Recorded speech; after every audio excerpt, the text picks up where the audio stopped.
Hey, hello everybody. Happy time zone. Good morning, good afternoon, good evening, wherever you're from. Welcome to our live stream. I'm Ian Douglas. I'm a senior developer advocate at Postman, and today I'm joined with Debo. Debo, why don't you introduce yourself and say hi to everybody? Hello, everyone. I'm Debo. You can call me Debo. I'm a developer relations engineer and of the DevRel team, same team as Han at Postman.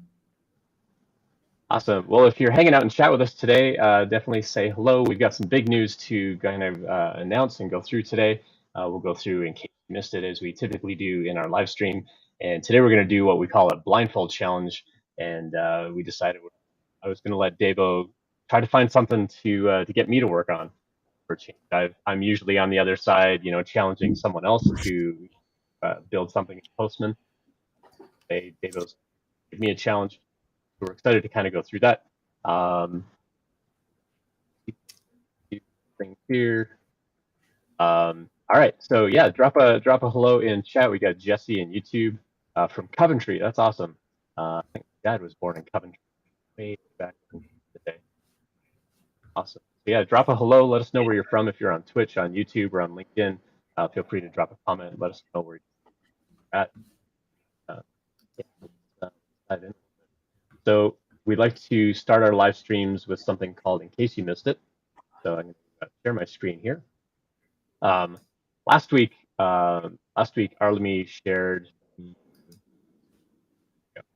Last week, Arlemy shared some information about the 20 report. So I just wanted to mention again. I'm going to drop this link in all of the chats as well, so that people can have some kind of read through the state of the report. There's some really, really interesting analytics and data that can be found in here. So we definitely want to bring some visibility to that.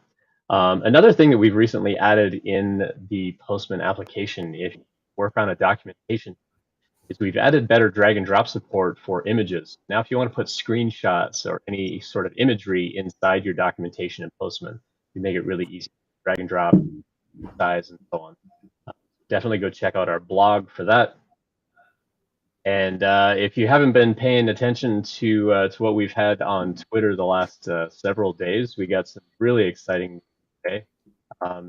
V10 has been announced. So Postman version 10 is launched. So congratulations to the team. We were super excited about version 10. You can get a little bit of a hint on one or two little things going on. This blog post kind of goes on. But we've added so much cool new stuff to V10. Definitely want to go check this out. I'm going to drop this blog post in the chat as well. So definitely want to go check out V10. Let us know if you run into problems. And kind of along those lines. Next Thursday, Carson, Kevin, and myself will be live streaming about how to do testing in V10, because we are changing up a little bit of the interface with how testing happens in Postman. I know a lot of folks that use Postman for testing other APIs. So we're going to cover what's new in testing. That's going to be on our live stream next Thursday. And the following Thursday, we're going to do a space camp. And that space camp is going to be run by Arlemy, who loves diving in on In Case You Missed It and new features and so on. So Arlemy is going to be covering a whole, unboxing what's new in V10. So you definitely want to register for that. It'll be a 1 hour webinar.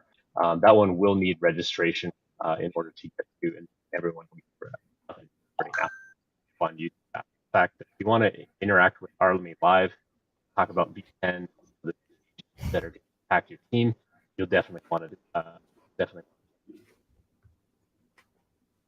All right, so definitely keep saying hello for us in chat. We got all kinds of folks coming in. Postman 10, yep. So Postman version 10 has launched. Hello to everybody hanging with us in chat today.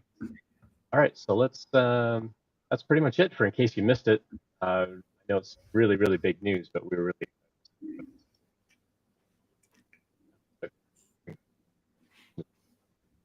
many teams behind the effort of getting Mm-hmm. up and. So Debo, how's your day going? Oh well, it's been a very it's been a very long day for me here. I mean it's evening over here, so I'm putting my day to a close already. But it's morning over there for you. So how's it going for you over there?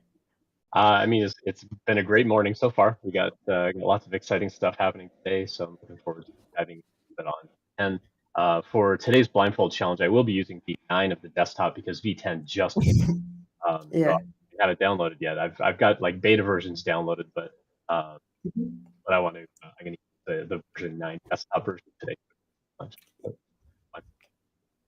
Yeah, sure. Version 9 totally works. Um Completely works. So have you had like breakfast today? Because it's still really early for you over there. No, I've had food and so on. Yep.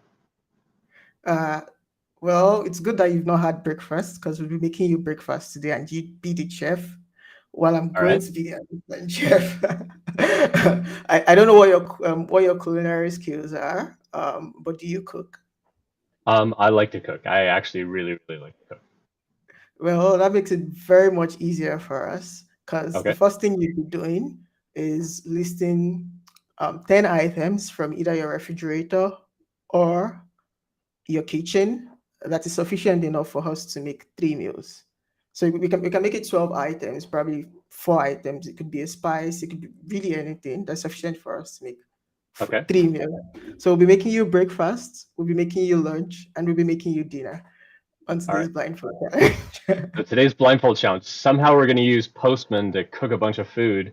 Um, so we're going to be doing something really compute intensive to heat up my laptop hot enough to cook some food. Is that what we're aiming for here?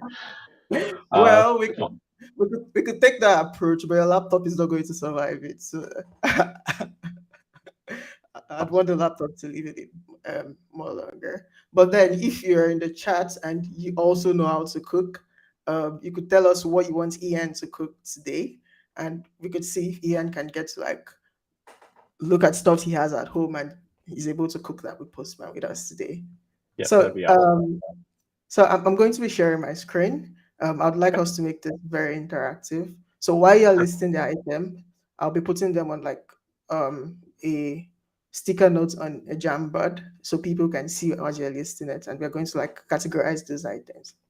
All right. Sounds great. All right. So go Yeah. ahead and share your screen, and I'll activate it in. Okay. Yeah, so folks watching have ideas on breakfast, lunch, or dinner foods. Feel free to drop those in chat. What's your favorite meal? What's your favorite food for a meal? Let's start hearing some ideas. I've got some things in mind, but we've got- I mean, for breakfast today, I had sandwich and it was so good. okay.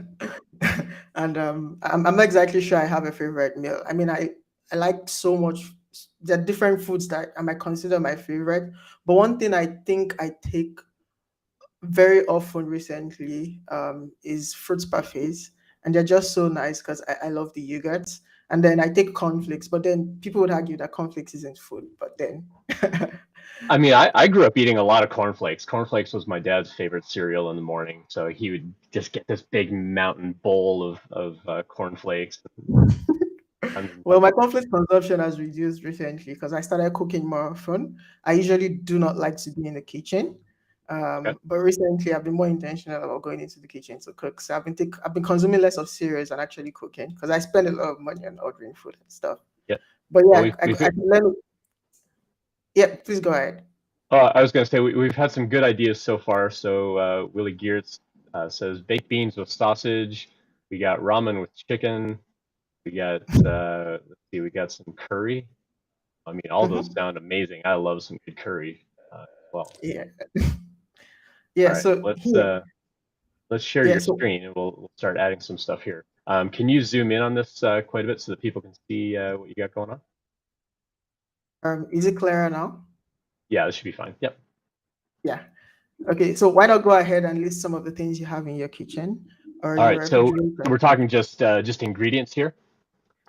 Yeah, just ingredients sufficient to make a meal. Okay. Mhm. Let's see. Well, in the breakfast or in the morning for breakfast, I like to have a lot of protein to start my day. So I'll probably have a couple of eggs and some cheese, um, and of course some fresh fruit. So we'll add like some apples and maybe some oranges. Mm-hmm.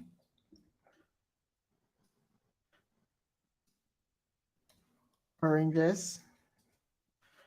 How about for lunch? Let's see, for lunch, I mean, I like to stick to sandwiches. Musa has a great one here. Oats mixed with peanut butter and a sprinkle of cinnamon. Amazing, actually. Peanut butter and cinnamon. I wouldn't have thought to mix those, but that sounds really great. Let's see, for lunch, I like a good sandwich, like sandwich again with a lot of protein, a lot of meat on there. So I might do let's do like just bread and do like oh protein. Let's do um, let's do like turkey or something for the meat, and like lettuce and tomato or something like that. So let us. Um,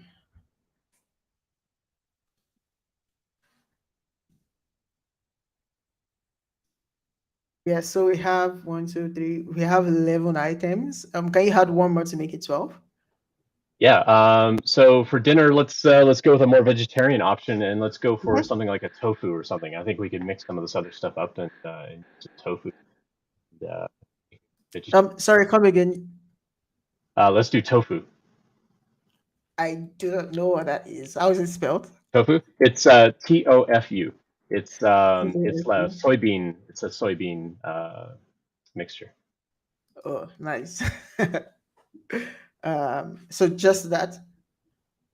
Well, I mean, we like I can sort of reuse some of the other ingredients throughout the day and make something with tofu as well. Yeah. So let's just group this to breakfast. Let me copy and paste this.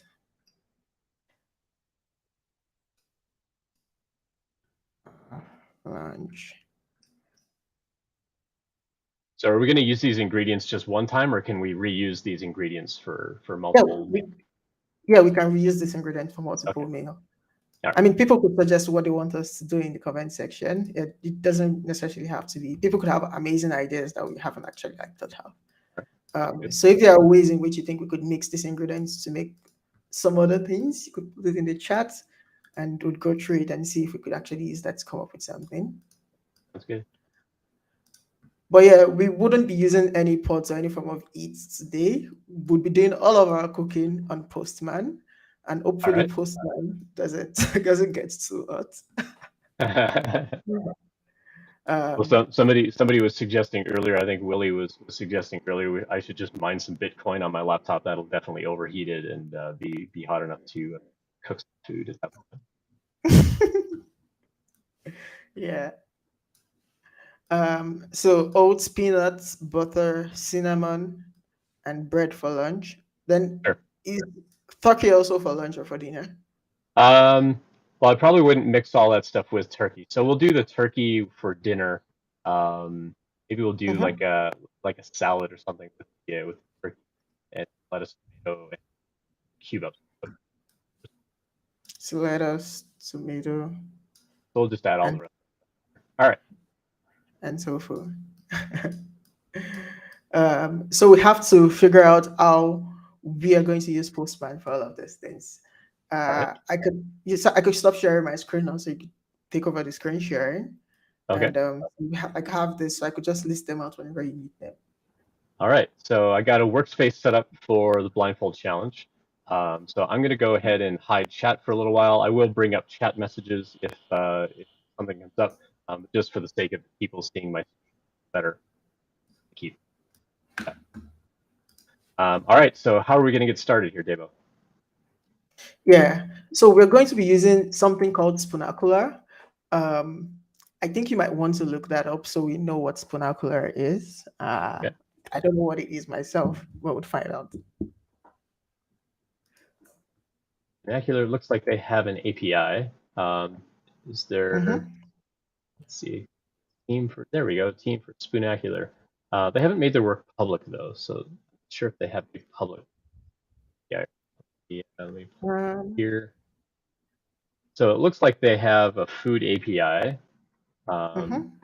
we might need to double check in our public API to see if someone has uh, interface for, but they haven't published it Yeah, we themselves. should probably go to, yeah, we should probably check if probably they have their food API separately from their main API. Maybe Okay. that is public. All right. Well, it looks like someone named David has put together Spoonacular API. It looks like they've actually got a bunch of things. So we can get a free API key, how to use that, Mm-hmm. make your first request. So let me drop this in chat. Everybody else wants to follow along. Drop this in chat here Mm-hmm. as well. Folks,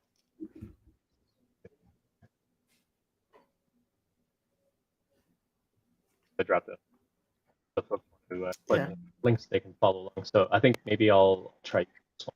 So it looks like there's a place to get a free API key, some information on how to use the API key, and how to, Mm-hmm. how to search things. So let's start by getting that API key. So let me Yeah. Or we could as well probably check some of the things we could do with this Spoonacular API, just to okay. be sure we're looking at the right API.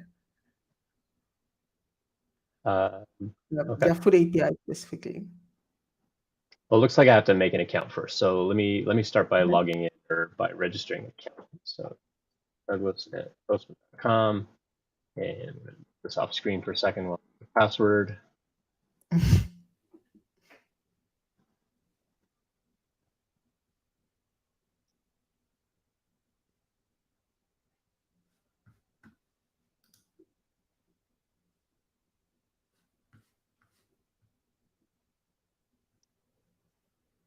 So I made that.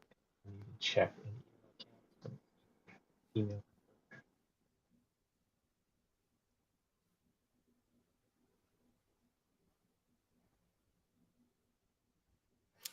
And if any of the ingredients, I dropped a link to the jam board in the chat.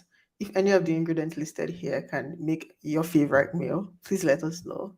Um, Probably Ian could decide to cook one of your favorite meal on the stream. Sure. Sounds good. Yeah. All right. Again. All right. So I'm logged in. So let me go to my profile. So I have an API key. Mm-hmm.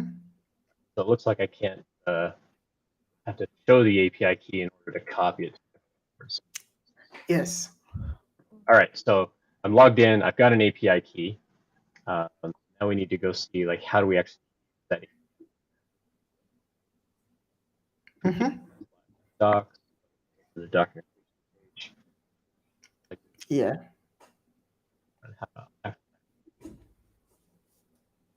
hey, look, run some examples in Postman. Oh, Mm-hmm. it, So let's see what they have there. If it's the okay. same as what David has. Oh, actually, I clicked on that and it took us over. Look at all these SDKs they've got. That's fantastic. And they've got a But then whole you'll run in go, Postman button. yeah, awesome. Let me fork that whole collection and I'll just fork that. Mm-hmm.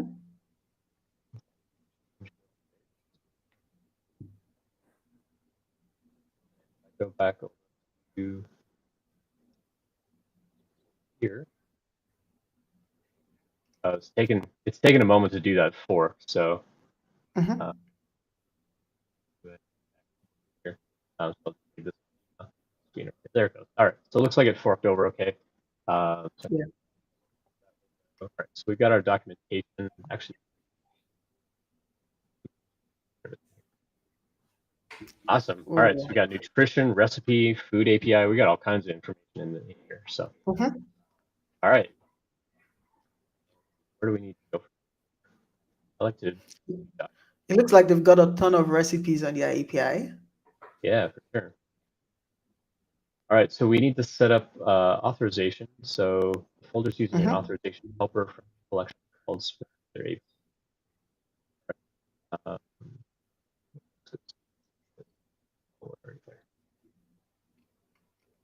let's go see if there are. We got a variable. We got a base URL.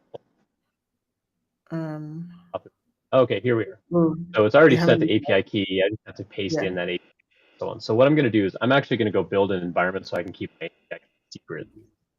Start by making. Yeah, that's a great idea. So I'm just going to call this challenge. My secret. And I'm only going to paste in my current values. So nobody can see. Yeah. This also will not synchronize with the Postman servers. Mm-hmm. Go ahead and save that. Over here, now I should be able to pull this in as API. Now it's Yeah. highlighting in red. If you can just turn the color red until I actually pick my environment. Mm-hmm. Change. It looks like it's going to send it as part of the query parameter, so it may For end up environment. expose that API after all, but hopefully. Yeah. We could check if they have an option to include it in the request headers, since this is going to expose the API key. But since it's saved as a variable, I do not think it will be visible in the URL. If it's a query param, it will be. Like we would be able to see it if I open up the console and things like that. So, let's go take a quick peek at back their documentation. Mm-hmm.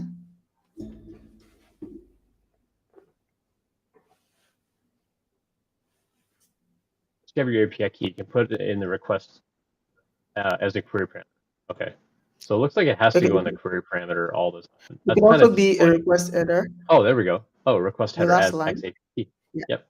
Perfect. All right. So let's go change that.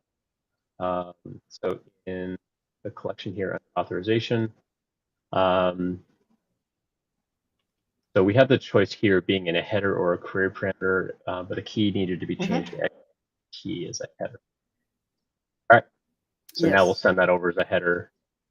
That way it won't show up. So I need to make sure I save my change. So anytime you see a dot in the tab in the interface, it means you have to change the save. So I've got that saved. Should be ready to go. Mm-hmm. Um, Mm-hmm. we have post to actually connect. Let's just try that real quick. Yep. So success. We got a temporary password, it looks like, and a hash. All right. So it looks like we're able to connect to Spoonacular. All right. So what are we going to do from here, Debo? Yeah. So we want to check how we can actually um, make up a meal from a bunch of recipes. Okay. How can we cook certain kinds of meal from a bunch of recipes that we have? So we want to check if their API provides anything of that sort. I mean, what we really want to do is to make a breakfast, lunch, and dinner. So how can we Okay. throw a bunch of recipes at it and expect it to like make certain meal for us? Sounds good. Well, I do see something in the API called generate a meal plan. And it looks Mm-hmm. like it has like a target amount of calories, what kind of diet you want to follow, things that you want to exclude, like if you have allergies or allergens that you avoid. So Also, do, what do, time of do you have like any dietary restrictions? no, not really. Oh, yeah. So we do not have to like factor that when we're creating a meal for you. Yep. So the meal planner does look like we could give it a try and see what it returns. All right. So let me turn off the exclusion here. We'll just say we want a meal plan for the whole day. So, ooh, brunch enchiladas. We got some Yeah, barbecue duck, and we got some it's fine. spicy chicken corn dogs with homemade chili sauce. That sounds amazing. Like, But I'm pretty sure I'm not going to have. I don't think I've got any duck. Um, Yeah. I probably have some hot dogs, but that wasn't actually on part of my shopping list. So we might need a way of. Is there a way with this endpoint that we can actually give it the ingredients that we're looking for? That's a get meal plan week. Um, So it looks like there's a shopping list endpoint. So we can generate a shopping list. We can get a shopping list uh, mhm. under the meal planner. Python. So it looks like there's something where we can add to a meal planner. That's the Hmm. private hash for the user. Okay, so Yeah. this looks like when we authenticated, we were given that user hash, A um, hash. Yeah. and looks like we've got some of these points. So I think one thing I might try and do then is when I call that post endpoint, is save that hash in my environment so that I can use that hash or copy. Yeah. Yeah. We could try that and see what we get from that. Yeah. All right. So let's go look at the success. So on the success, so we're just looking at the example here. It looks like we have this payload of data coming back. We have something called hash. So I'm going to add in the post here. I'm going to go test snippet here. If this succeeds, that I want to kind of unpack that body and I want to put that hash into an environment variable. So Hmm. as long as I get back a 200, then I'm going to do um, that response. So Hmm. we'll kind of unpack that whole payload of data, and then well, actually I won't call it. Yeah, I'll call it data.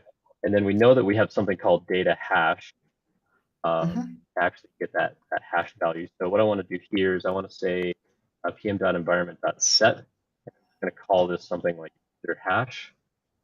Hmm. That value. Ian, what does this test tab do? So what this test is going to do is, as long as this post succeeds, although it's going to look for a status code of 200, and a post is actually typically 201, so I may change status codes here.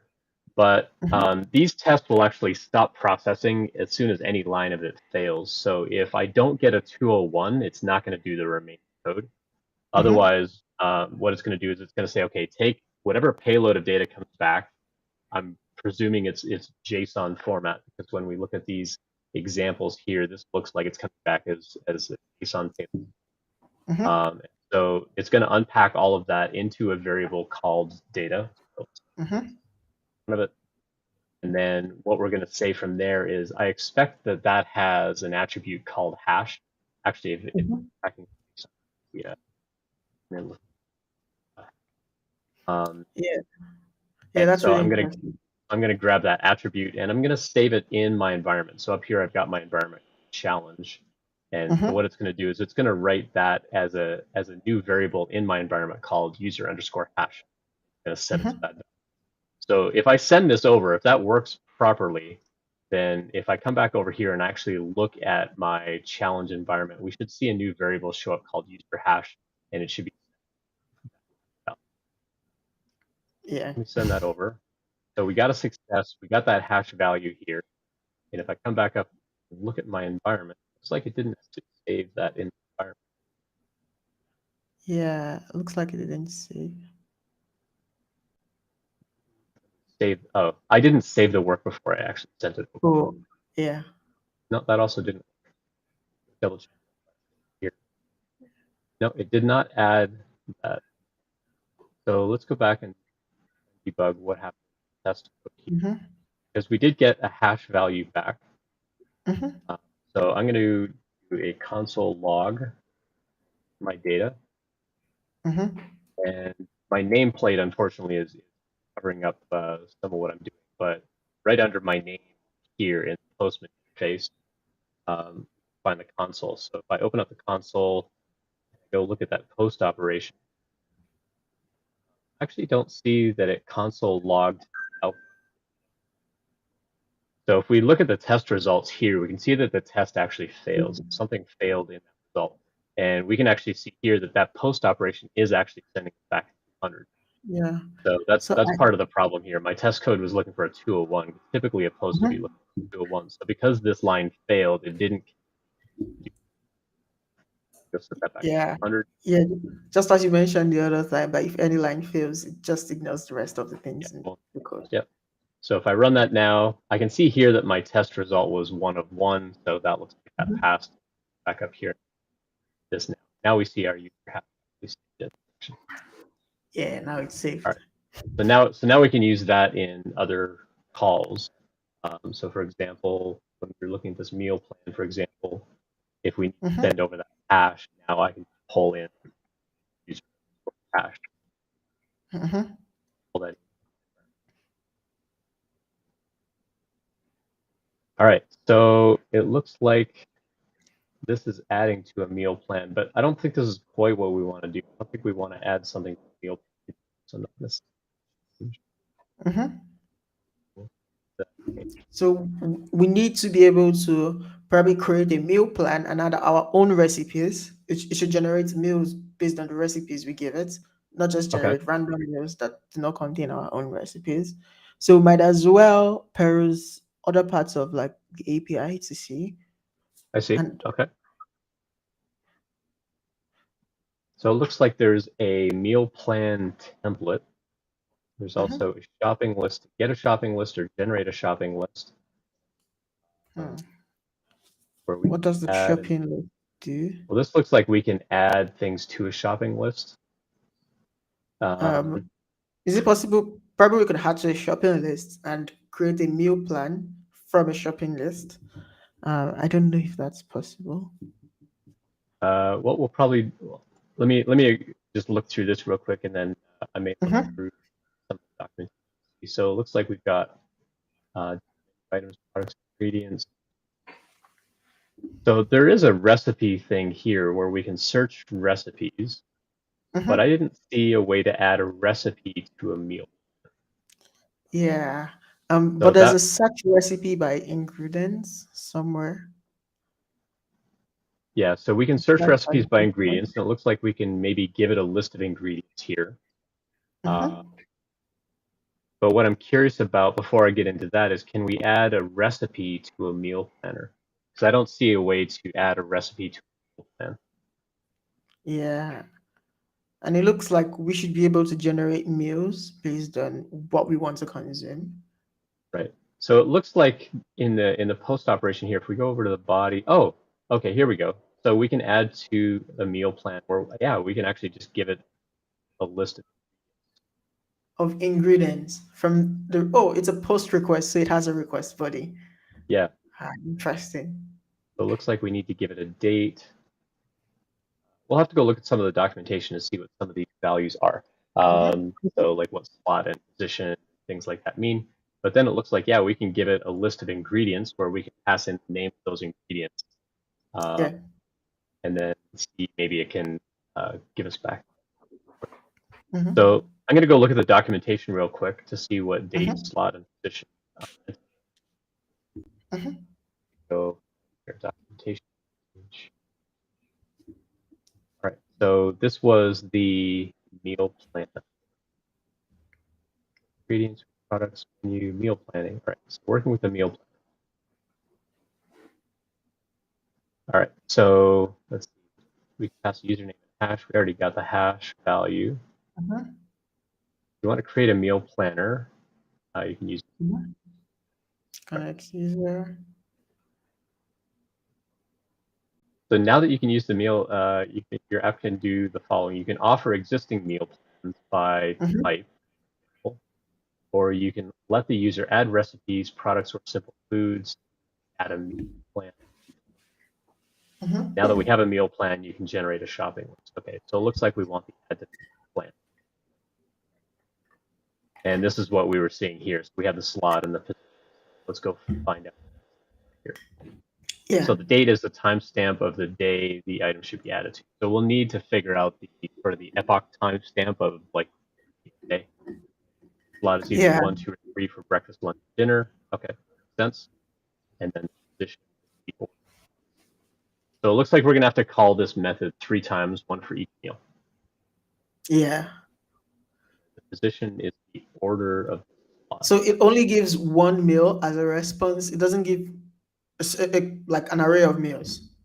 Okay, so we can't say here's a whole bunch of ingredients and these are my ingredients for breakfast, these are my ingredients for lunch. We have to make many calls for this.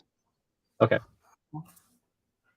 This is fine though. I think I've got some ideas sort of cooking in my head, no pun intended. Mhm. What I'm thinking is I could probably have a variable start at 1, count up to 2, and then run do like a set next request or something. That Mhm. when I call the endpoint, it'll just call itself over and over again and done. Mhm. And then so we have the choice of adding a whole type as a product, or we can give it a whole menu ID, or Mhm. you can also add your own custom foods, or we can add just the raw ingredients. Okay. So if we had raw ingredients, does it generate like does it create meals from those ingredients?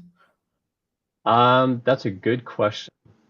So if we want to, for adding simple foods like ingredients, you can just pass a name with an amount unit, or pass a more complex object that has an amount and name and unit in separate fields. So we can specify like I have 1 cup of coffee.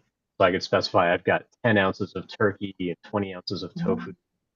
Um, and then it looks like the image is maybe optional. It actually recommends that we do the more complex object where we're giving it like the quantities that we actually.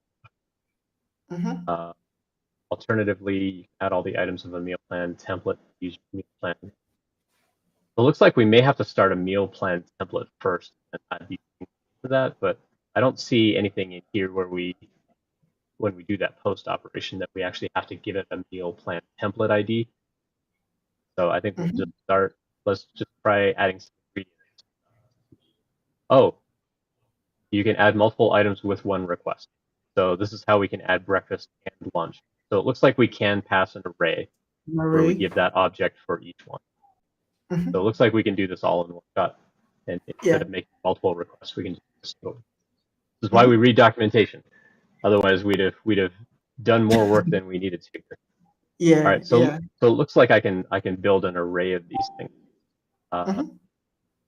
all right, so let me start by putting all of this into an array, and then we'll plan out breakfast, lunch, and dinner. Uh, so I'm just going to leave Mhm. the date as is for now. I don't. Yeah. And slot 1 was breakfast, slot 2 was lunch, slot 3 was dinner. Position was like if we were going to have multiple breakfasts, then we would say Mhm. position have the. So I want to look at that complex data type. We'll add kind of that structure. So it looks like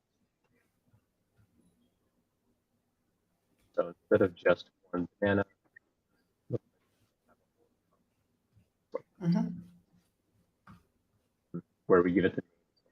I'm going to presume that I don't see what it's out. All right, so let's talk about the ingredients that we had for breakfast. I had eggs and cheese.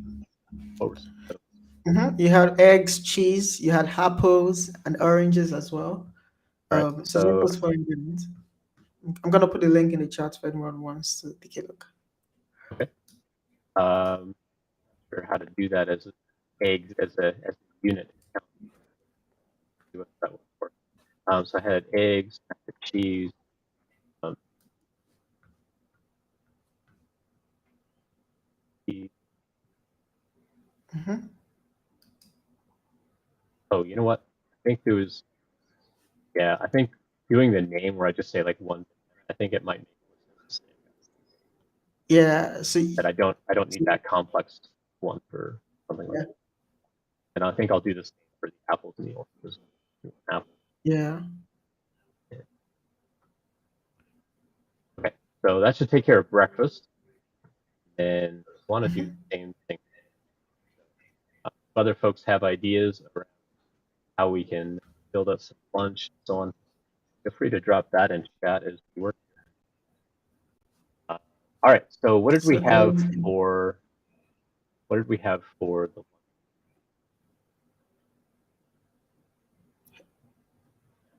um I think we probably want to run this to see what response it gives.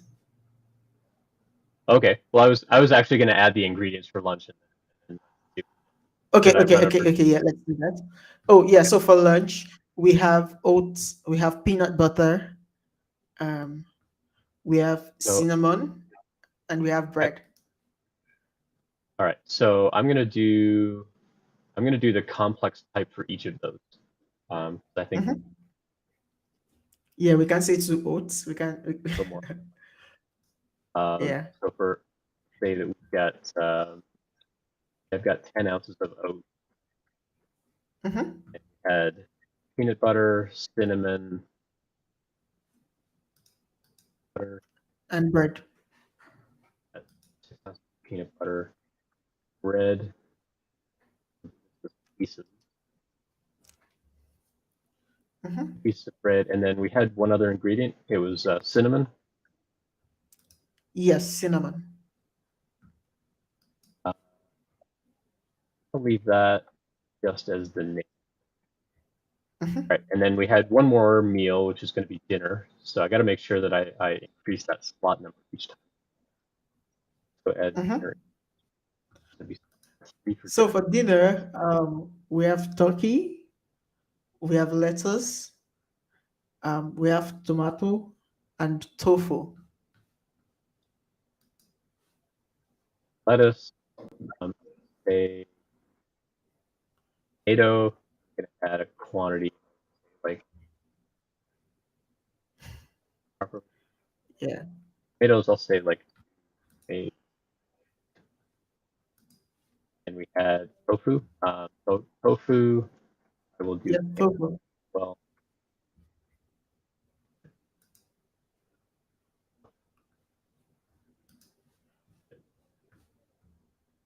Yeah. All right. Um, yeah, yeah, that's all we've got. Or, Um, yeah, make sure it's practically not highlighting any errors for mhm. me here. Yeah, let's just try and send this over. Let's get Drum rolls. got 401 unauthorized. You are not authorized. Oh, it's because my hash up here. I didn't Actually, yeah. environment. Send that over. We got a failure again of Another not one. authorized. So maybe that user hash has a time limit on it. Uh, so I might need to go Mhm. generate that again. Send that over. So we have that hash. No plan. Says I'm not authorized. Still unauthorized. If I hover over user hash, it should be sending that over. Thinks Mhm. that I'm. Oh, And you it know what? didn't It work needs the a. first time we tried it. Oh, But you it need to needs. use it. Yeah. All right. So let's go look at the meal planner. Just the user. Was that a part of the connect user responses? Um. Oh yeah, it does give us back Yeah, a it user. was. So yeah. So we're gonna have to Mhm. store that one as well. All right. So we have a username to store. Mhm. So when we add that hash, let's go add one here.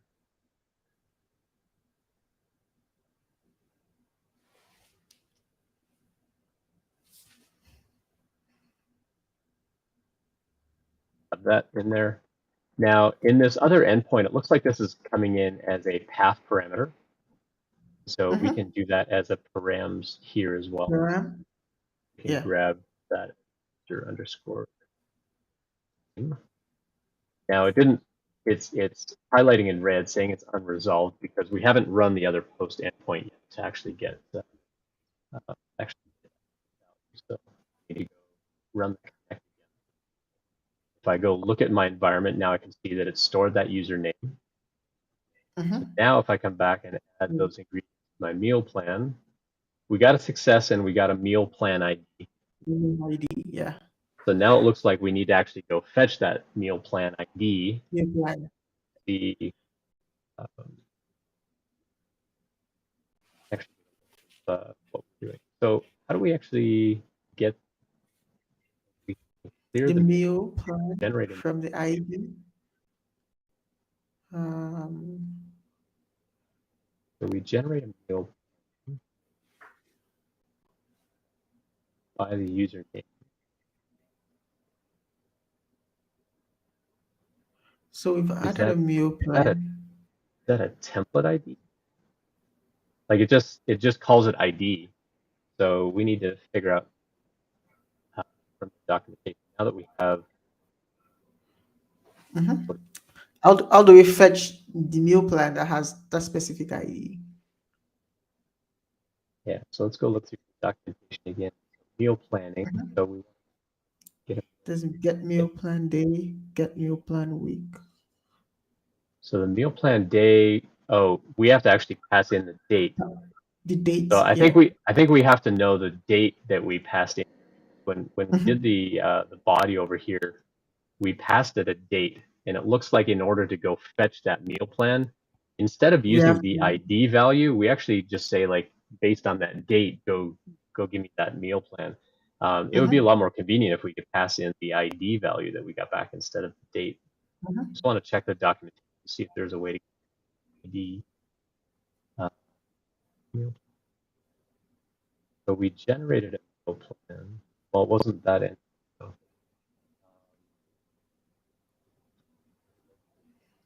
add meal plan template.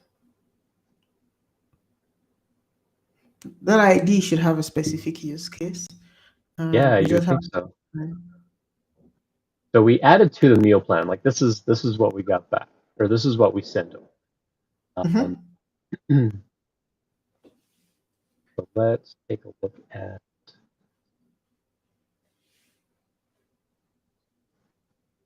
What's interesting is their documentation page just tells you how to send it over. It doesn't tell you what the response is going to be or how to use it. Do they have example responses in their collection?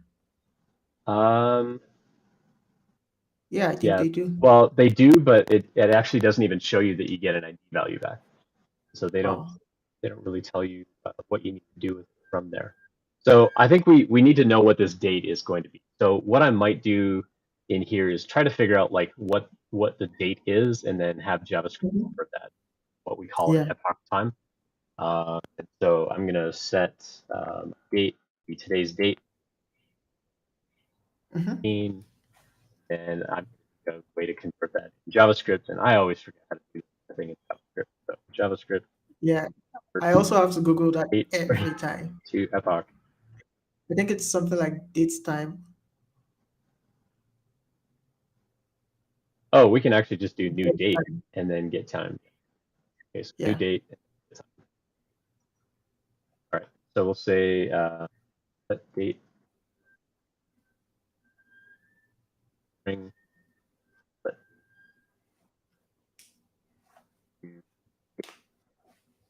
string, and epoch.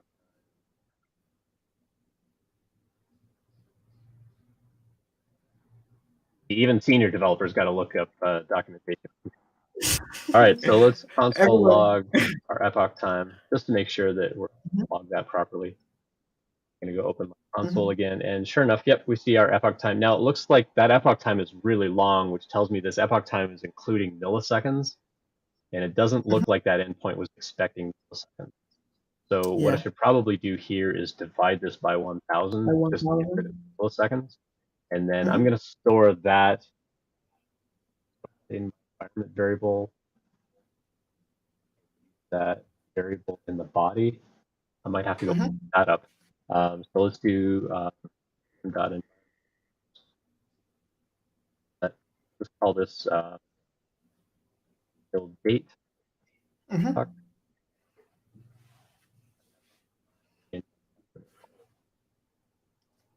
Now inside the body, I want to make sure that I can use that value in here. So if I do meal date clock time, I'm gonna so by putting in the two curly braces or brackets in here, um, I'm hoping that this is going to pull this in as a variable. Yeah, I think it should. If it doesn't work, then we'll find another way around it. I'm going to try it this way just to see whether that sends properly. So we got a success and we got an ID. So Yeah. I think that worked out okay. But the other thing I'm going to need to do is I should probably save the date string because we need that as a parameter later as well. Yeah. So I'm also going to store pm.environment.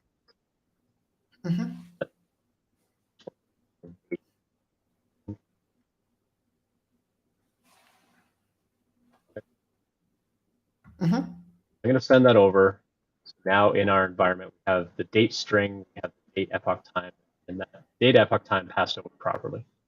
So now we Mm-hmm. can use meal date string and to go figure out that other endpoint that we need to actually go get our meal plans. So if we go back to their documentation, uh,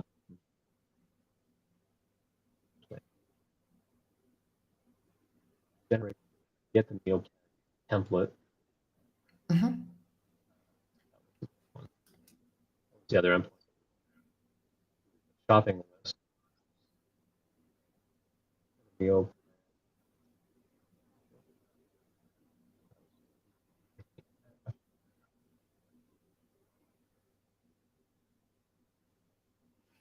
Um, Oh, get meal plan day. This Developer is plan day, yeah. all right. So let's go look for that endpoint. That was based on the well. So we've added things Uh, to our meal plan. So now we want to get the plan Meal plan day. day. Let's get meal plan week. Yeah, we don't want week, but There should be a get meal plan day. you actually don't see that in their collection. Um, so Yeah.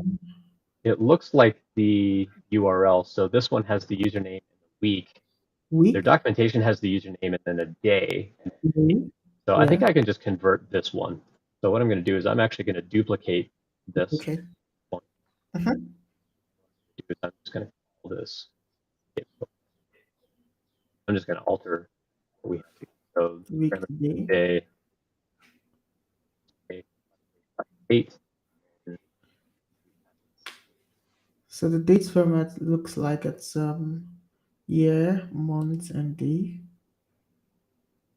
Yep, year, month, day. Yep. So the same string format that pulled out. So passing hash. And we have So we need the username and the path name, variable. Yeah. environment, and then we also have the date, which is date, Mm-hmm. just for documentation details required. Mm-hmm. All right, well, I think we got everything. Mm-hmm. Ooh. We So got let's something see. back. So we got Mm-hmm. nutrition summary. We got all of our nutrients, nutrient summary for breakfast and lunch, For lunch, dinner. for dinner. So here we go. So here's our breakfast. So our ingredients: we had 2 eggs, 1 apple, 1 orange, cheese. For lunch, we had oats, peanut butter, bread, and cinnamon, and so on. Mm-hmm. Oh, you know what? Because we sent that endpoint multiple times, it looks like it saved it to that meal. Yeah. Um, But it's not actually giving us the meals. It's just it's giving us actually the giving us the ingredient. meals, but it's giving us the nutrient breakdown of like lycopene, copper, calories, calcium. Calories, carbohydrates. Wow. So breakfast is going to be 366% of my caloric needs just with eggs, and cheese, and what else do we have for breakfast? An apple and an orange. That's like that doesn't Mm-hmm. sound right. 2 eggs, a little bit of cheese, an apple and an orange. Can't be 7,000 Yeah. carbohydrates, carbs. Oh, this really breaks it down. Choline, Cholesterol, cholesterol. I know the fat. cholesterol will be high because you're eating eggs and cheese. Mm-hmm. Fluoride, fat, saturated fat. Of course, this also isn't taking into account like how you're actually cooking. Um, Yeah. okay, so that's just giving us a nutritional breakdown. That's not actually giving us a recipe to make. Mm-hmm. Hmm. So we still want to try to Uh, figure out a recipe from there. So I'm wondering, can we go search for recipes based on those ingredients? yes. Let's. And we might just need to go search for some recipes. Um, Let's see what our endpoint does. which one? Recipes by ingredients? Yes, by ingredients. So All right. it already So has some so it few. looks like we can maybe add things to a pantry. which is kind of an interesting idea. Like, could I just add all of these things into the pantry and then just say, Mhm. go find me some recipes, and it tells me what to make. Um, but in this case, it doesn't, like, we can't really tell like how many carrots or how many tomatoes. Like, these are just raw ingredients. Soon you've Yeah. got like a number because maybe it's going to generate the shopping list. So like you know what to Mhm. go buy. But if I've already got these things, like that's where I would want to add that to the meal plan. Uh, Yeah. figure So I'm curious if this let's say if this generate like a bunch of recipes, and if we could probably have like probably an ID or something that we could use, and because the meal plan is supposed to generate meals, it's not supposed to give just a nutritional breakdown. okay. I didn't see a way to add a recipe though in the meal plan though. Like that would kind of make sense. Like, you know, we've got a way to find recipes, but how Mm-hmm. can we say like I kind of like so what I'm thinking in my mind is I want to be able to generate a recipe based on the ingredients and the quantity of the ingredients that I already have, and then Mm-hmm. add those recipes to that's where I'd like to that's where I'd like to go with this. Mm-hmm. But it sounds like they've got like a different sort of workflow here. So when we talk about the meal planning, we can generate a meal plan, add to the meal. They've got templates, and then the way to like build out your shopping. But it doesn't look like there's a way to actually build a meal plan based on a recipe. Yeah. Because if we come in here, we look at the thing here. Um, well, actually, it says you can add recipes, products, or simple foods to the add a meal plan endpoint. But when we went to the add a How meal do we have endpoint, recipes here? with recipe,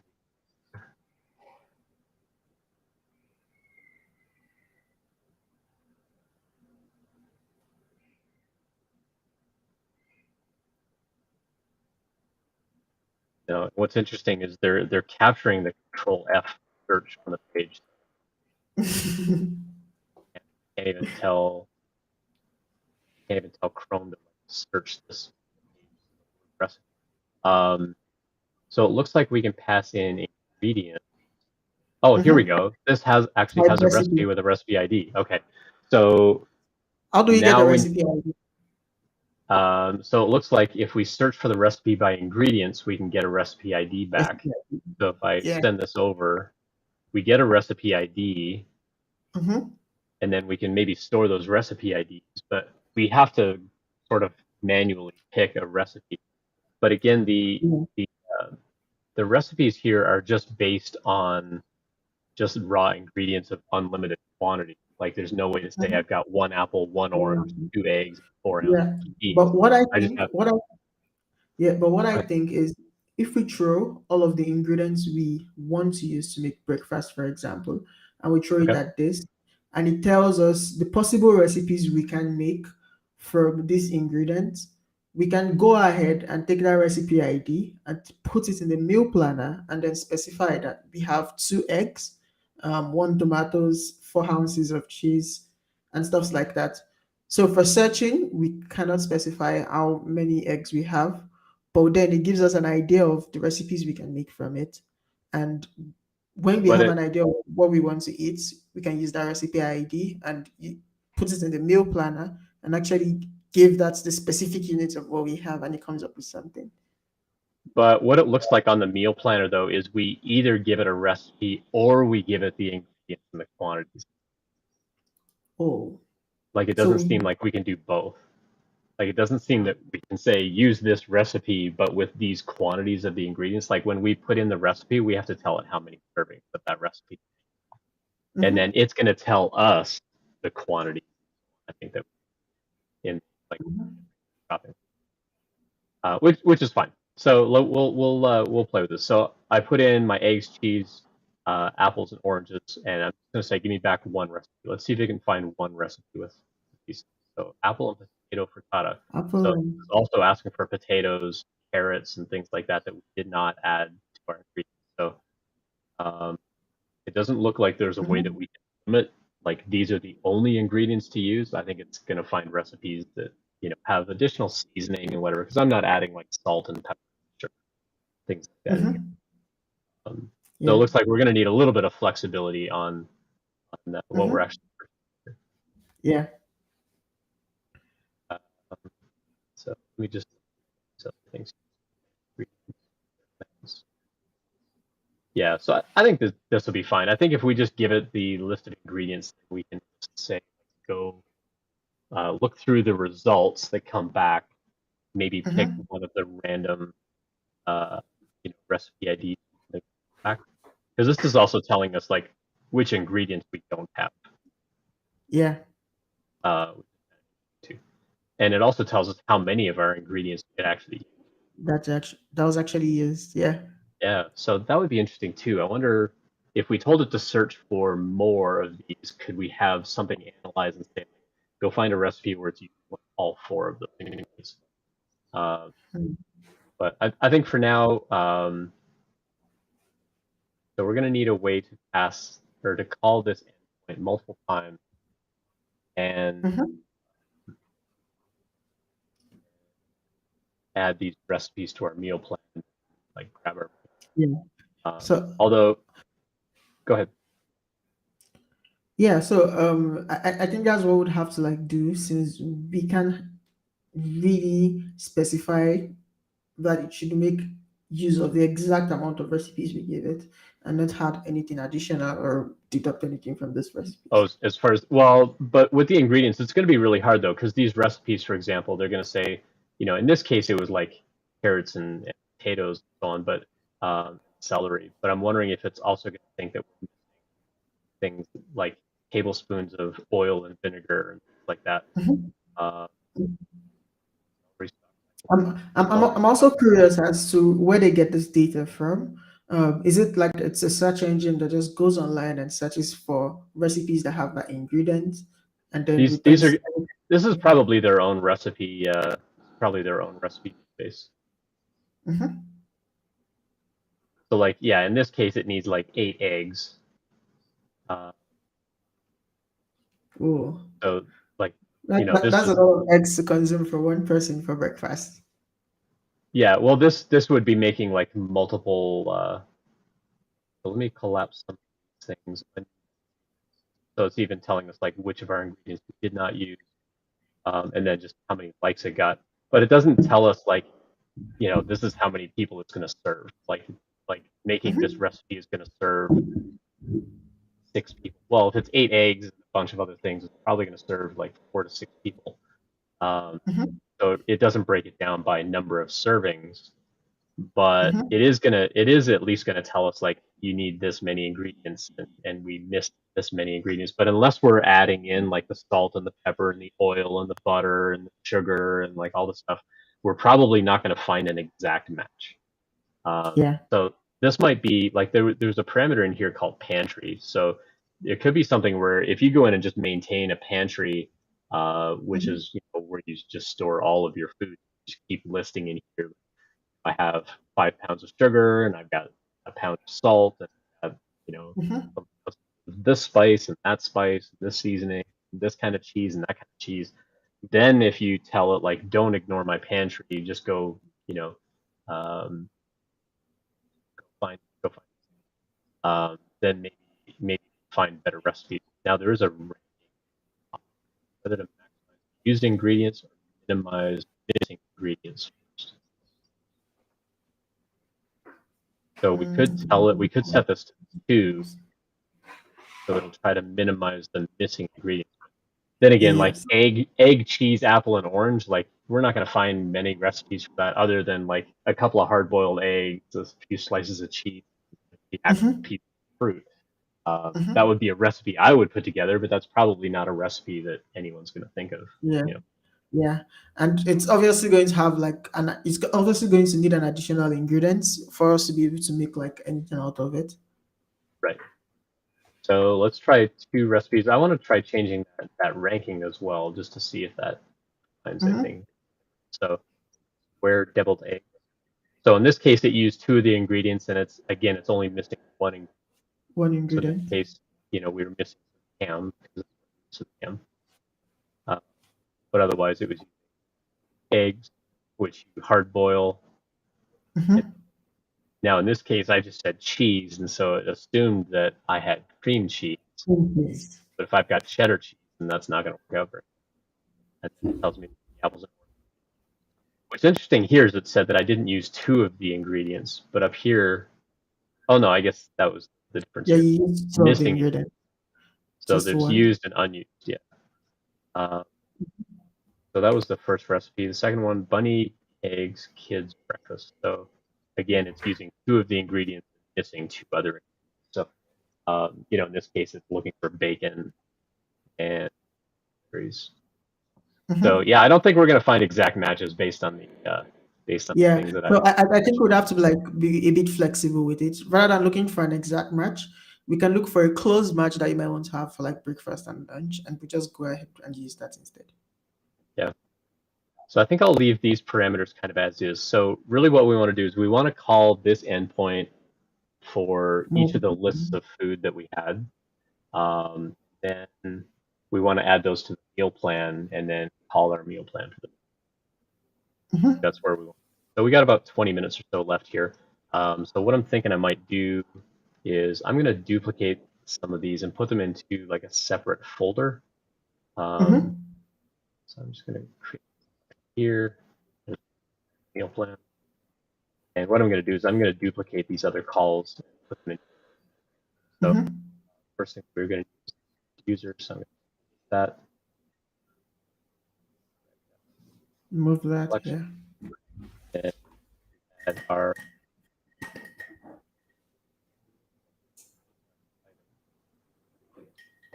that one.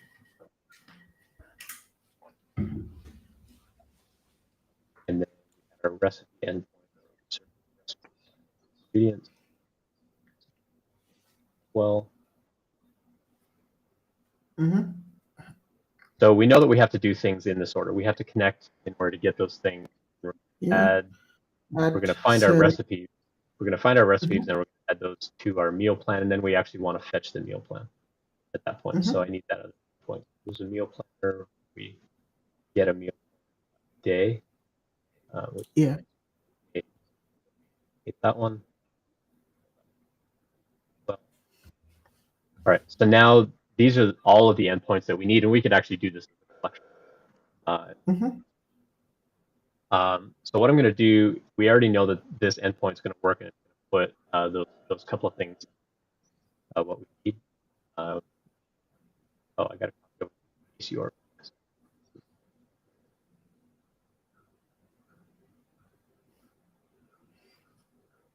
Okay. Well, So you need to set up the authorization. yeah,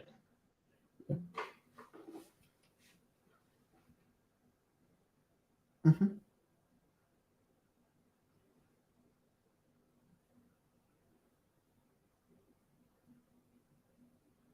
yeah, and then the authorization. So the authorization API. Okay. So authorization, we're API key, called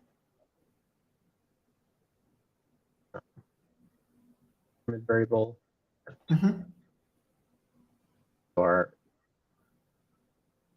we set up and go.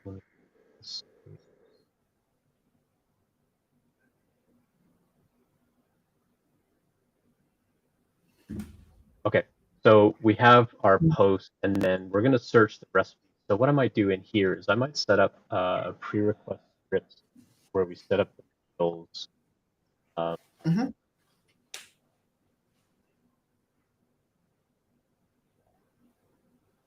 but what I'm going to do is I'm going to set this up as an array of arrays. For Yeah. I think I'm going to do array of strings just for simplicity. So breakfast we had eggs. The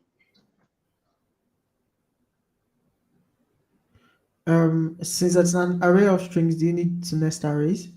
You could just use oh yeah, you're right. strings, single string, and just like yeah. And then what did we have for lunch? We had oats, Yes, we had peanut butter, we had cinnamon, and we had bread. dinner. Then for dinner, we have turkey, lettuce, tomato, and tofu.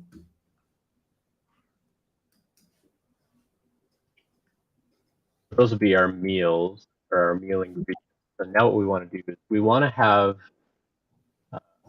we're going to have our test say like if it worked the first time, we're going to call itself over and over again, aggressively working through. Mhm.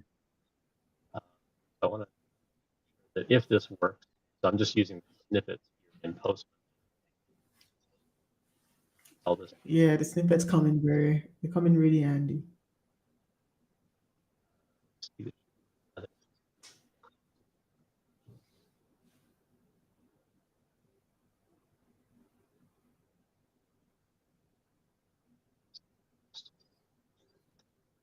Okay, so we'll have to nest Mhm. these that when one works, call the next one because these are asynchronous. So we'll have to say like this one also works, then we'll call the next. Mhm.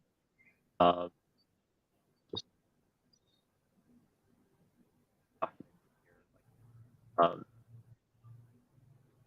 at breakfast, Mhm. lunch, lunch Mhm. here.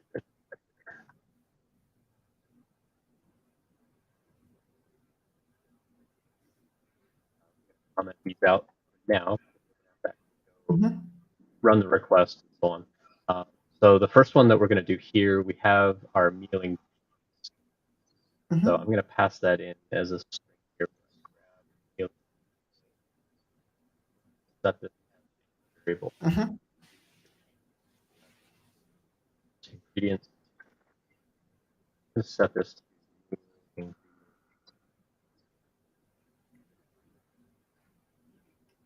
and Mhm. set that whole array.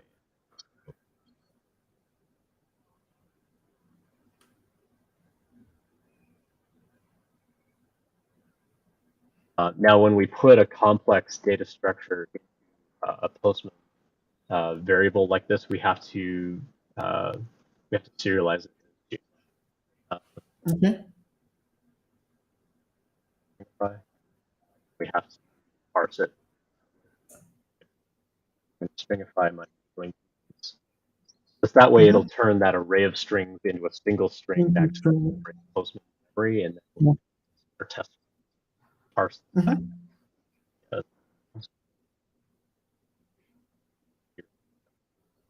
get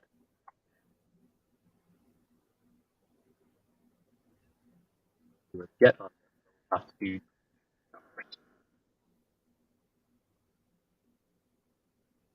Okay, now we have to pass that string. So we serialize it back to JSON. so the first one that we're sending over here in our param, this is going to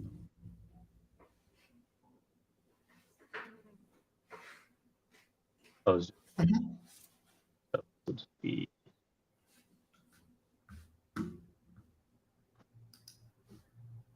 now it's going to show up in red because it's unresolved, but once we actually run this, it'll see this show up as a variable to actually use. Mhm. So right now it's highlighting as red saying it's unresolved, but it will. Well, Uh, if we send that over,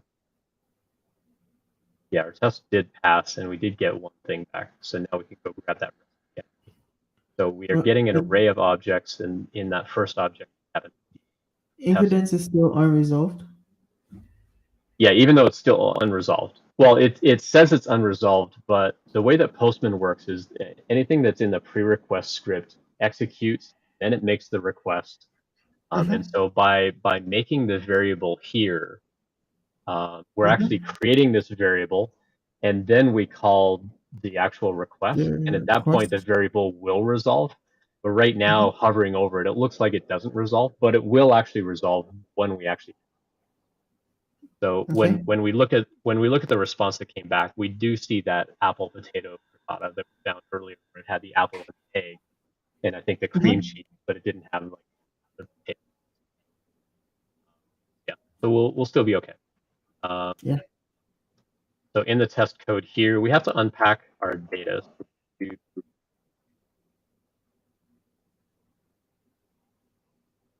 now we have breakfast. So we're going to go get, say say our breakfast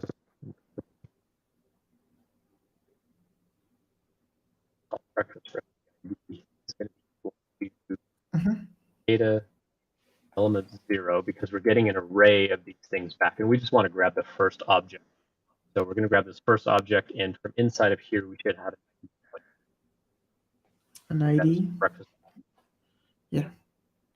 So it should grab this recipe ID, and now we have that we can do this other call later. So once we get lunch and we get dinner, then we can make the other call. So we'll Mhm. save all of these. After. So, well, Yeah. actually, we'll save these as we go. And so Mhm. let's save this. So instead of doing right here, PM call this breakfast. We edit, like, do the same thing for lunch and dinner. Now, this is going to get a little tricky here because we can do a get, but we are not going to be able to send Ian, someone authentication. said your audio is intermittent. It's happening here too, so you might Oh, probably is it? just Okay, let me try and yeah. change my mic. Okay.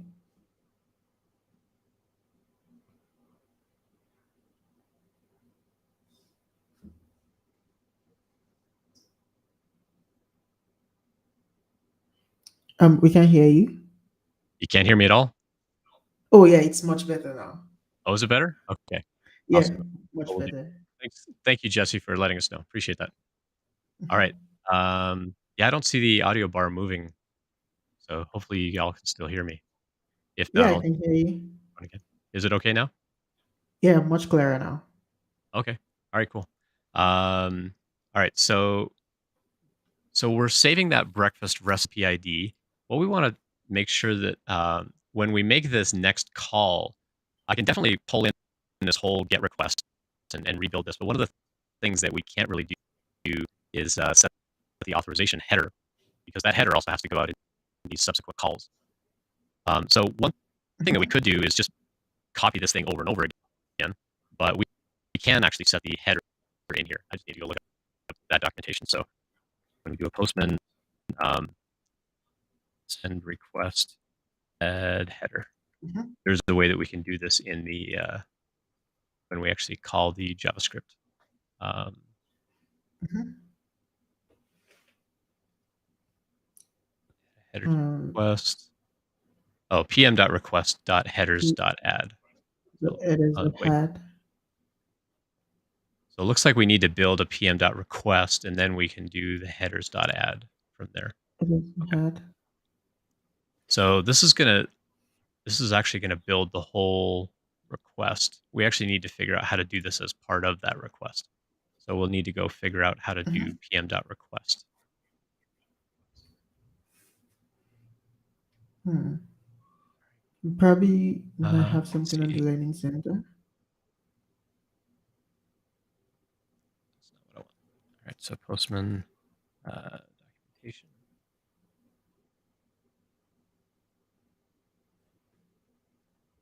All right, so what we want to search for in here is how to build pm.request so that we can actually go build Mhm. that whole request object ourselves.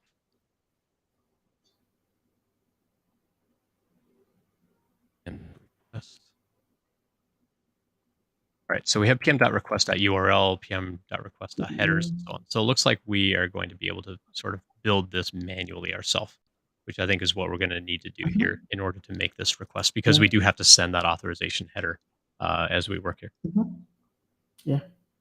Okay, so what we'll do here, well, but then we also need to send the request. So how do we actually send it once we build it?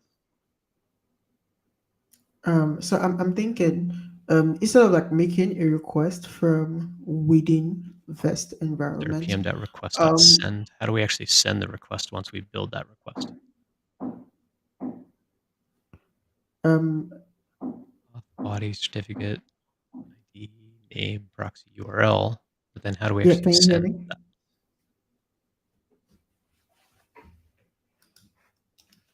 I haven't actually done this before. So I think for the sake of time, because we've only got like 10, or we've only got like I 5 minutes left. I see hear I me. think what I'm going to do is I'm going to skip doing the lunch and the dinner. Um, and we'll just move on to adding that recipe to our meal plan and then getting that meal plan back, just for the sake of time. So what we're going to do here is we need to modify the body where instead of passing the ingredients, we're actually going to pass the recipe. Let me go back over to their documentation. So it looks like we can actually pass a recipe where we just give it that ID and the number of servings. I'm going to try skipping the title in the image here. So I just want to be sure So you we're can going to still hear say me here. for Can you still hear me? breakfast, I'm going to do, and then I need to give it a value. Here we're going to have an ID. That ID is going to be like whatever our breakfast. I'm not sure about my ID. I think that's what we called it, right? ID, yep. And then we need to give it a number of servings. Oh yeah, so I think it's Ian that can hear me. So I'll just send around that. Thanks, Jesse. I'm going to try this just for now and see if this is going to work. Now, because we've already built this meal plan based on a given date, I think I'm going to change the date to be like tomorrow. Just that way, when we fetch the date when we actually fetch the meal plan, it's not going to show all the other stuff that it tried to add to our other meal plan. So we're going to connect. We're going to do that. We're going to search our recipes by our ingredients. We should get our breakfast recipe ID and write that into our environment. I'm actually going to go console log this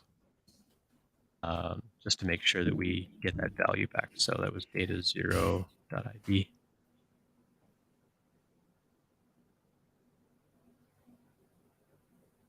Is my audio still working? Your audio is working, but you can't see any. I can't hear. Hang on, I can't hear Debo. 1 second. Yeah, in the chat. Sorry, everybody, for the audio problems. Can you hear me now? Yeah, I can hear you now. Yeah, something happened with my headphones. My headphones stopped working. Yeah. I've been trying to speak for a while, but you're sorry about that. But you're not hearing, so just yeah, cool. So yeah, just for the sake of time, I'm going to skip the lunch and dinner. So we're going to grab that recipe ID. I'm going to console log that real quick and just make sure that that's going to work. And that we actually log that. So yes, we are logging that recipe ID. So we're going to store that in our environment, in our test here, so that when we move on to add a meal plan, we have the pre-request script here, and then the body should pull our breakfast recipe ID out of our environment. Yeah. Pass that in, and then when we fetch the meal plan, because we've kind of tested each of these along the way. So yeah. So we're certain each of this is working. Yeah. So now what I'm hoping is I can just go run this collection. Although, well, we're actually going to need to look at the result of this when it's finished. If we just run the collection, it's going to tell us whether everything worked or not. Yeah. So we'll actually have to see the results to actually get to know. Well, what we should be able to do is if we just tell our collection runner to run, it's going to go run and it'll tell us whether everything passed. And then if we rerun just this endpoint, we'll actually be able to see the result because it's stored everything along the way. I'm just gonna try it. So everything passed. It said everything passed. So now if we come back here and we say get our meal plan, if I just send that over, no meals planned for that day. Something didn't work. Okay, so let's take this one step at a time. So wait manually. We're going to reconnect. Connect. We got our success. We got our new username. We're going to go find our recipes. We found the apple potato frittata again. We're going to go add that to our meal plan for the day. Oh, we got a bad request. Oh, yeah. So no emum, constant, something recipes, meal plans. Oh, I spelled recipe incorrectly. Okay. Right, so now if I send that over, that worked. Yeah. And now if I get our meal plan for the day. Now it works. Now we're getting the nutrient kind of breakdown. So it looks like it found breakfast, lunch, dinner, and then for Friday it found a single recipe with 2 servings. So now we can go take a look at our breakfast and look at our nutrition breakdown. No caffeine, a little bit of lycopene, a little bit of copper, 200 calories. That's much more reasonable. Yeah. A little bit of calcium, a little bit of carbohydrates. All right. So this looks much better for sure. Choline Yeah. is like off the chart though. 28,000% of our daily need of choline. Not sure where that's coming from, but we're getting more than half of our cholesterol for the day just from eating a couple of eggs. So, which is correct. So cool. All right. So we kind of got the framework of what we were aiming for there. And so then on the other recipes, inside the test, if we sort of nest those requests, if we were to pass in manually build pull requests, including the auth header and so on, we'd be able to go get a recipe for lunch and dinner. Also add all of those to the meal plan all in one shot, because we can add a bunch of recipes all at once and then get that whole plan back. Yeah. I mean, nesting it was just very brilliant, and being able to like do everything just by clicking the burn button and just runs everything sequentially. Yeah. It just makes a whole lot of sense rather than having to sure. like click send for each and every request. Yep. I love the automation flow. Yeah. Automation is pretty neat. And we could definitely get into the visualizer as well at some point and say, like, go now fetch those recipes and like show me a recipe card and all that kind of stuff. You can get into some pretty advanced workflow from here. Awesome. Well, that was a fun challenge, Debo. Thank you for that. Now I'm hungry. I want to go have a second breakfast. Yeah, you've had the first breakfast. I have to have the second breakfast. I got this about an hour or so virtual before lunch, so it'll give me some time to plan for some lunch pieces. Awesome. Well, we'll start to wrap up. So as a reminder, let me go back over to this other browser window, just to show everybody like some stuff that we got going on. So just as a reminder, version 10 of Postman launches today. So you can go download that and check it out. If you use the web version, you'll automatically be using version 10. But if you want to download the desktop application, you'll need to download that as a separate application. We do have a blog post out. Let's get this back in chat for everybody. So if you want to go click on this and go check that out, please do go have a look at version 10. I'm going to drop it on LinkedIn here as well. Go have a look at it. Give us any feedback that you have on V10. We added a lot of new features. And some of the user interface has changed a little bit, so be sure to kind of poke at it a little bit and let us know if you have any problems. We are going to have a Space Camp session at the end of the month that's going to go into a deeper dive on V10, and next Thursday our live stream is going to be about how to do testing in V10 in that interface. Today we were using the version 9 desktop version, but yeah, go check out V10. And then again, just a new feature that we've added in. If you are working on documentation, we've added some new support for drag and drop and resizing images and so on. If you want to grab screen captures and screenshots and things like that, and make it a little bit easier to add that into your documentation as well. Debo, anything that you want to call out? Any links you want to share? Anything else that you want to share with folks? No, I've got nothing for now, but the Spoonacular API is very robust and has like a lot of interesting functionality. So you could check it out on Postman. If you could put a link to their API in the chat, that would be helpful, and probably link to their website. So if you want to like follow along with what we've built, this live stream is going to go up on YouTube, and you could just rewatch the stream and follow along as you rewatch it. And yeah, if you get to like build anything interesting with this API from watching this live stream, share it on social media, on Twitter, and anywhere, and tag at Get Postman. We'd definitely see it, and love to see what you come up with. Yep. Awesome. All right. Well, thanks again, Debo. I hope you have a great evening where you are, and we'll see everybody next time. So yeah, definitely go check out V10 and give us some feedback on Twitter as well. And yeah, we'll get this video up on YouTube in a little bit. So thanks, everyone. Yeah, have a great day. Definitely had fun. Bye, everyone. Thank you, Debo. Yeah, bye, Ian.